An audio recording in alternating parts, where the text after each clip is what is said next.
ഇത്തരം വേദികളിലൂടെ ഫെമിനിസത്തെ എതിർക്കുമ്പോൾ അത് ഏക കാരണമാണെന്നല്ല പറയുന്നത്, വളരെ പ്രധാനപ്പെട്ട ഒരു കാരണമാണെന്നാണ്. അതിൻ്റെ കാരണം എന്താണെന്ന് ചോദിച്ചാൽ വളരെ വ്യക്തമായി, വളരെ സുവ്യക്തമായി കൊണ്ട് ഫെമിനിസ്റ്റുകൾ കൃത്യമായി അവരുടെ ആശയമായി തന്നെ എന്ത് എഴുതി വെച്ചിട്ടുണ്ട്, കുടുംബങ്ങളെ തകർക്കുക എന്നുള്ളത് അവരുടെ പ്രഖ്യാപിത ലക്ഷ്യമായി എഴുതി വെച്ചിട്ടുണ്ട്.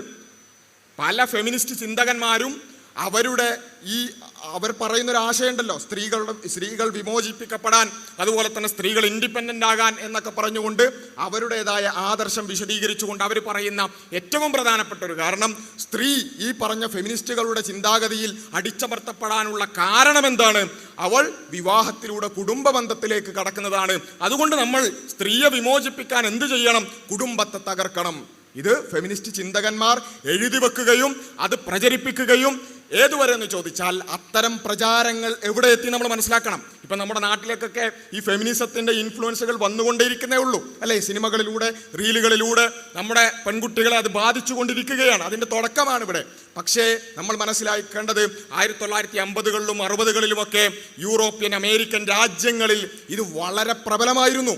എന്നിട്ട് ഈ ഫെമിനിസത്തിൻ്റെയും ലിബറലിസത്തിൻ്റെയും സ്വാധീനത്തിൻ്റെ ഫലമായിക്കൊണ്ട് 1960ൻ്റെയും 70ൻ്റെയും ഇടയിലുള്ള കാലഘട്ടത്തെ നമ്മൾ വിശേഷിപ്പിക്കുന്ന തന്നെ സെക്ഷൽ റവല്യൂഷൻ എന്നാണ്.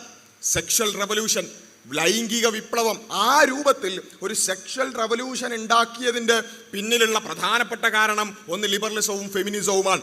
എന്നിട്ട് ആ സെക്ഷൽ റവല്യൂഷനിലൂടെ എന്താണ് ഫെമിനിസ്റ്റുകൾ മുന്നോട്ട് വെച്ചൊരു കാര്യം, നിങ്ങൾ കുടുംബത്തിലേക്ക് പോകേണ്ടതില്ല, വിവാഹത്തിലേക്ക് പോകേണ്ടതില്ല.